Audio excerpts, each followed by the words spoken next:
Alhamdulillahirabbil alamin. Wassalatu wassalamu ala sayyidina Muhammadin wa alihi wa sahbihi ajmain, amma ba'd.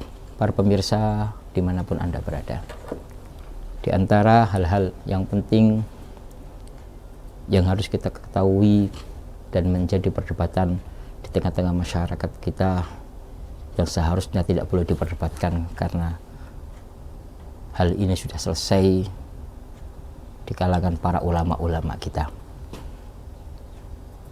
Hal tersebut adalah membaca bismillah di saat melakukan ibadah sholat, baik sholat fardu ataupun sholat sunnah. Kita melihat realita dan menyaksikannya di masjid-masjid kita, ya. Ada yang membaca bismillah, ada yang tidak membaca bismillah. Karena itu pada kesempatan kali ini kita akan melihat, mengkaji apakah dua kelompok ini sesuai dengan apa yang diajarkan oleh Nabi Muhammad SAW atau tidak sesuai. Nah, ini kita lihat dalilnya masing-masing. Setelah itu kita harus membuka hati kita untuk menerima kenyataan ini. Maka para ulama mengatakan bahwa bismillah itu menjadi kesepakatan para ulama bahwa bismillah itu adalah ayat daripada surat An-Naml. Jadi itu ayat, sebagian ayat daripada surat An-Naml. Tapi para ulama berbeda pendapat, apakah bismillah itu bagian daripada Fatihah atau tidak, atau ayat tersendiri, dan bagaimana hukum membaca bismillah yang dibarengkan dengan Al-Fatihah di dalam sholat-sholat kita itu sendiri. Maka yang pertama, ya, menurut Al-Imam Syafi'i rahimahullahu ta'ala, seorang ulama besar pendiri mazhab Syafi'i, ahli ilm, ahli usul, ya, ahli usul, ahli bahasa, ahli hadis, itu Imam Syafi'i. Apa kata beliau? Bahwa bismillah ini adalah bagian daripada Fatihah. Nah, ini. Oleh karena itu, kalau bagian daripada Fatihah, sementara Nabi Muhammad SAW mengatakan la sholata liman lam yaqra' bi Fatihatil kitab, tidaklah sah seseorang di saat melakukan sholat tanpa membaca Fatihah, sementara bismillah itu adalah bagian daripada Fatihah. Pertama, dalil yang dipakai oleh Imam Syafi'i yaitu hadis yang diriwayatkan oleh Ibnu Khuzaimah, ya, fi sahihi, an Ummi Salamah anna Rasulullah sallallahu alaihi wasallam qara'a al-basmalata fi awwali suratil Fatihati fi sholati wa ghairiha. Bahwa, ya, Rasulullah sallallahu alaihi wasallam membaca bismillah di awal Fatihah di dalam sholat ataupun selain sholat. Nah,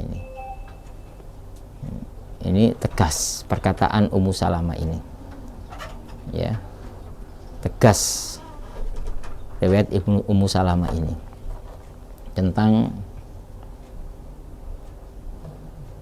bagaimana Rasulullah SAW melakukan sholat dan Rasulullah membacanya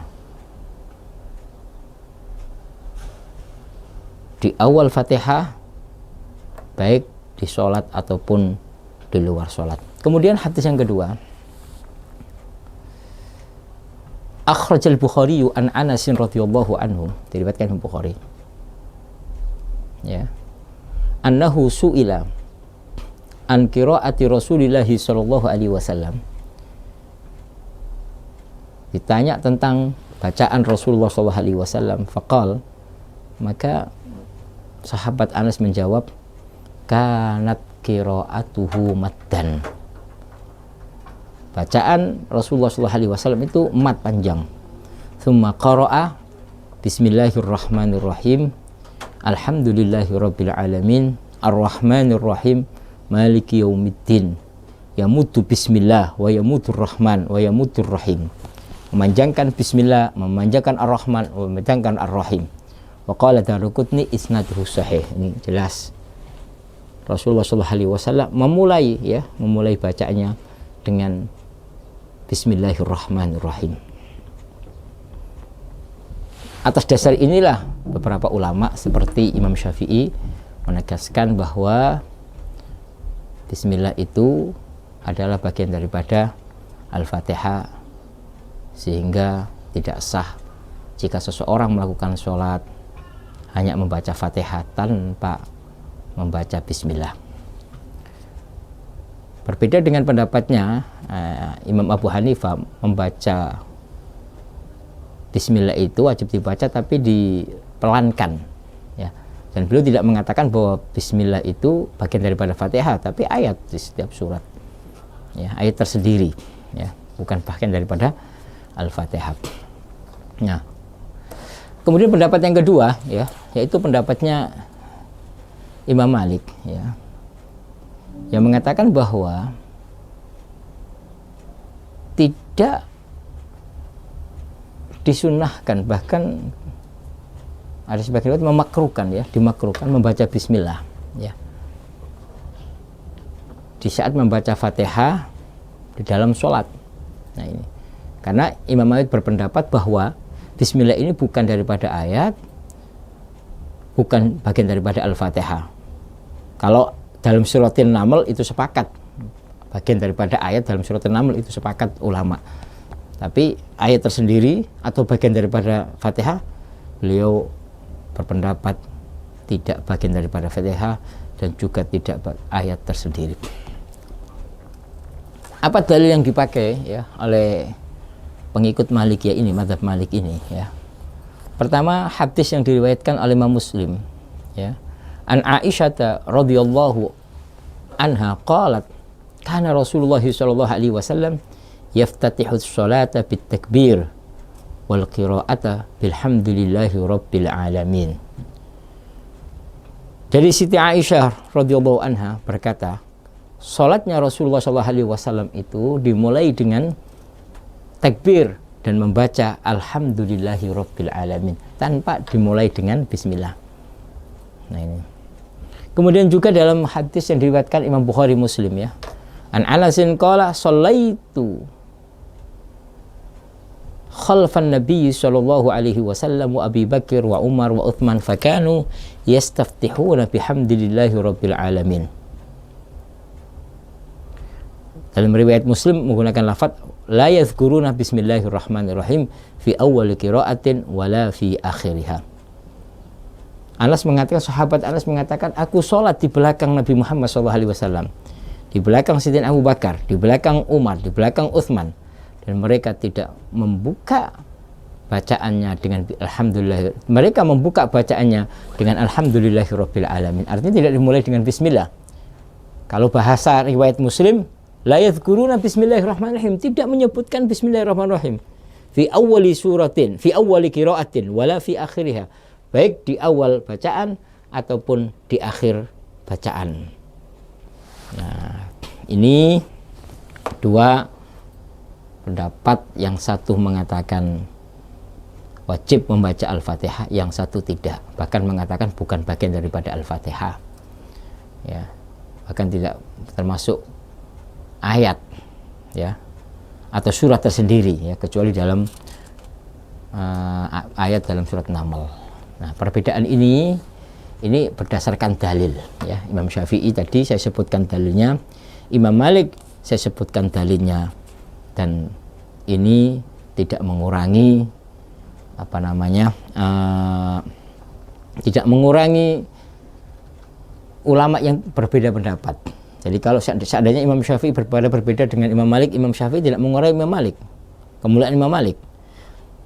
Sama sebaliknya juga, Imam Malik tidak mengurangi kemuliaan Imam Syafi'i, dan ketahui Imam Syafi'i murid daripada Imam Malik, dan beliau belajar bersama dengan Imam Malik, mengkaji, mendalami Al-Quran, mendalami hadis, mendalami Muwatta di depan Imam Malik, bahkan termasuk murid yang dicintai oleh Imam Malik, itulah Imam Syafi'i. Nah, oleh karena itu, karena semuanya ini berangkat dari dalil, ya, Kita sebagai umat Islam tidak boleh memperdebatkan, ya. Anda ingin sholat dengan memakai bismillah, silahkan, tidak juga nggak apa-apa. Tapi ingat, Anda ini tinggal di negara Indonesia yang mana mayoritas, ya ini, yang mana mayoritas orang Indonesia dalam mazhab Syafi'i. Maka jika Anda sholat di satu tempat dan di situ mayoritas mazhab Syafi'i, kemudian Anda tidak membaca bismillah di dalam sholat Anda, langsung membaca Al-Fatihah, itu sudah barang tentu Anda menciptakan kegaduhan di tengah-tengah masyarakat awam. Nah ini, hormati perbedaan pendapat, hormati ulama setempat, hormati warga setempat, dan ini yang diajarkan oleh para ulama.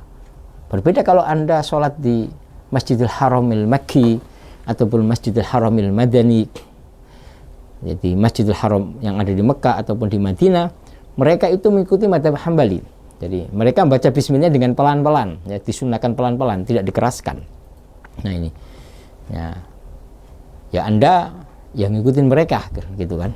Atau di Maghrib, Anda pergi ke Maghrib, ke Maroko sana, yang mayoritasnya mazhab Malik, ya Anda menghormati mereka. Nah inilah, ini hal yang penting yang harus kita hadirkan di dalam kehidupan kita ini. Bagaimana kita mempersatukan umat Nabi Muhammad SAW. Jangan sampai kita pecah gara-gara urusan perbedaan pendapat di dalam fikih, yang mana tidak mungkin seorang muslim menyatukan, ya, yang asalnya berbeda, tidak mungkin. Silakan berbeda, tapi saling menghormati. Tapi ingat, saya ulangi lagi, Anda tinggal di Indonesia yang mana mayoritas orang Indonesia mazhab Syafi'i, maka hormati mereka. Semoga Allah Subhanahu wa taala memberkahi kita semuanya dan segala urusan kita dimudahkan oleh Allah Subhanahu wa taala. Wallahu a'lamu bissawab. Assalamualaikum warahmatullahi wabarakatuh.